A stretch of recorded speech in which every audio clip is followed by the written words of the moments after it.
Hello, I'm Liz Ackley, and today, as the first my first YouTube video of the year, I am going to talk about my planning approach and how I go about putting a framework in place for the year ahead. And as you can see, I'm in the background, rather a strange looking room. This is going to be my new studio that I'm going to renovate, which is in North Wales, as I kind of mentioned in the previous video. And so I thought this would be a great place to talk about my planning approach. And I'm going to refer to my yearly planner. Now, I've done a video like this before, or maybe several videos, and I will put the link to those in the notes. But with the new year starting ahead, and with things changing and evolving, and I don't always do the same thing, I thought it would be good to start afresh and share with you what I'm planning, how I'm organising myself. Now, if you're like me, it could be that you've not been feeling it. You might not be ahead with your plans. You might not have made any plans yet. And that's all well and good. I think we have to take these things. It's winter, it's been cold, the weather's been bad, at least in this part of the world. And I think we need to sort of give ourselves a break sometimes. And I say that because I put myself under pressure to get things in place, maybe before I'm ready. And so this year I've been trying to take it steady, let the ideas percolate, put things down as I think of them, and not sort of be too sort of dogmatic about it. And so what I'm going to do is, first of all, I'm going to share some really helpful quotes that I saw on Instagram this week, as a lead-in. And then I'm going to talk about this book, how I organise it, and some snippets of the ways I organise the larger projects that make up my year and how I do that. So without further ado, I'm going to start with the quotes. And so the first quote, these quotes are all very linked, and so I'll share them they're shared on the screen so you can see. Please never forget how brave it is to continue to show up in a story that looks so very different to what you thought it would be. Now, I'm sure that I am not alone in feeling that really resonates. I'm sure many of us have that same feeling. But I think we need to sometimes give ourselves a break and recognise how brave it is, given that the story that we are part of wasn't the story we'd planned. And linked to that, please never forget how brave it is to hope and dream amidst the uncertainty. And my goodness, there is so much uncertainty these days, isn't there? What with climate, wars, economy, all of these things that we are constantly bombarded with that really make me feel very uncertain about the future. However, we continue to plan and dream and hope. And I think that is the very essence of being human. And yes. And then this third quote, please never forget how brave it is to continue to explore the next pages, despite feeling fear and anxiety. And again, I just think we need to reflect on some of these things sometimes and recognise our bravery in moving through life like we do. So without further ado, I'm going to turn the camera around and so I can share with you the book and some of the project approaches. Okay, so this is on my makeshift table, and this is my planner. So at the beginning of the book, what I have is a double page spread, and what I put is my achievements from the year on one side and my dreams and my big blue sky thinking on the other.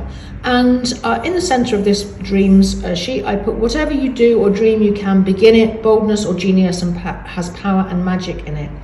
And interestingly, when I look back for last year, one of the dreams was to move to the coast and to develop my own studio. And that dream actually came true. And I think I had no idea it was going to come true at the beginning of the year. But obviously once it's there, you start sort of nudging these things, even if you don't think they're going to happen for a while. And I think that's the power of it. So I think sort of articulating these things and putting them down is really important. And one thing I should just briefly say is that at the beginning of this year, what I did was I usually look back at the year and I use my camera phone, but this time I did the same thing, but this time I used the Mel Robbins 7 questions for the past year. Now, Mel Robbins, probably most of you have heard of her. She has a podcast and she talks a lot about having the life you want to lead, moving through things, and she has this 7-point which I followed this year. So the 7 points are: you look at your highlights, your low points, what you learned about yourself in the year, what you're going to stop doing, what you're going to start doing, and what you're going to continue doing.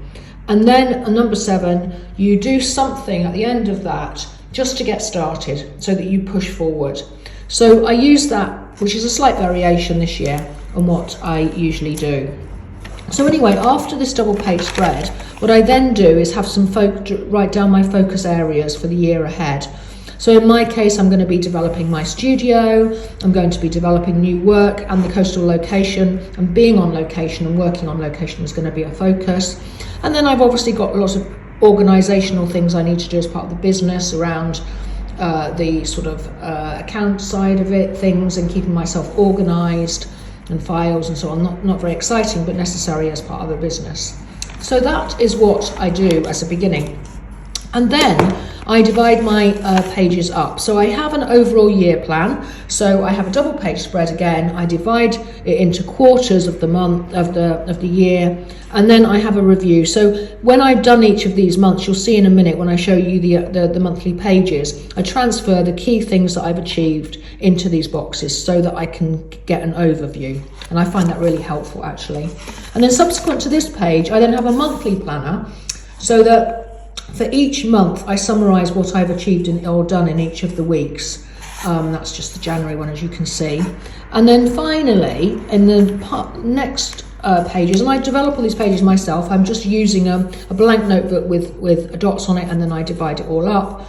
And then this, for example, is my weekly planner. So this is the beginning of 27th of January. Have the days down the side, and then I fill in exactly what I'm going to be doing. So at the beginning of the week, I plan my week ahead and put down what I'm going to do. Now, of course, things change and you can adjust it all, and it gets quite messy, but that doesn't matter. You've got a plan that helps to keep you a little bit more focused. Then I have here that I write my focus area, and then at the end of it, I write what I've achieved. So this is my current week, as you can see, all sorts of things going on there. And then I have all of these focus areas, and then some achievements and wins. Okay, so the final thing I wanted to talk about is how I delve into my projects and develop them. How do I do it? You know, what's involved? And the way I do it is through this, what I call mind maps, and this is an example here. So for my year ahead, I have a number of these sheets. Not all of them are completed, but I just, develop them and evolve them. So this one is about my on-location explorations, and in a minute I'll talk about that in a bit more detail. Then I've got one about my house renovations and the studio. Then I've got one about health and fitness and so on. I've got one about my marketing, and then I'm going to have one about all of my admin and organisational stuff, because that's something that I think in my case gets a little bit left behind and isn't very well organised, so that's another one. But anyway, what I then do is I do these mind maps because I find them a little bit more creative as a way of putting down your ideas and thoughts and not missing things. So I might end up having to repeat these because I might end up in a muddle because I jot everything down. But I'm trying to, what it is it's like the word describes really, a mind map. So it kind of maps out all of the things that are involved in whatever it is, what the project is. So in this case, it's on location explorations.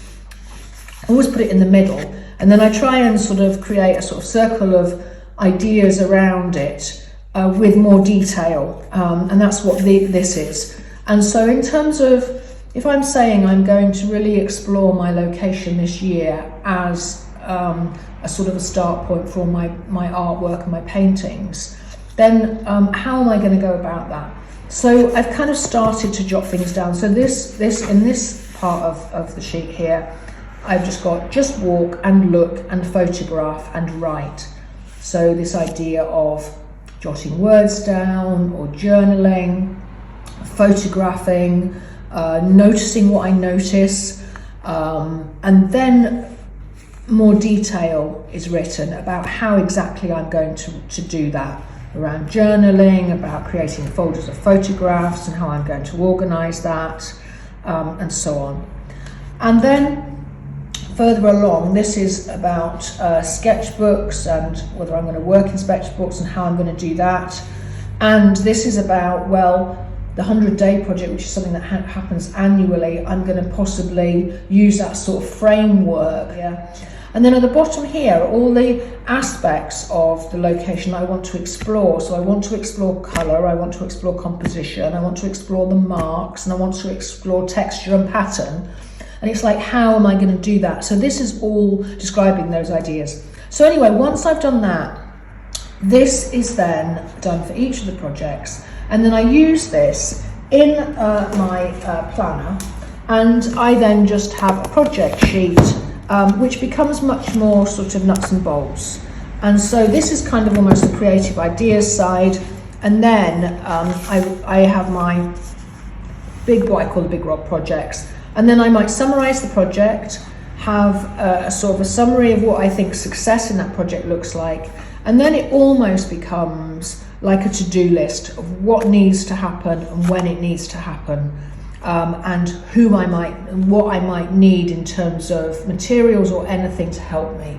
So that's how I go about each of my projects, and it doesn't matter whether that project is a creative project to do with my artwork, or whether it's a business project, or whether it's the renovation project for the studio. That's how I kind of go about it. So I hope that's been helpful as a whistle-stop tour of how I go about my planning and getting going for the year. And please do like and subscribe if you aren't already, and I'd love to hear your comments. So thanks a lot, and I'll catch you next time. Thanks then, bye-bye.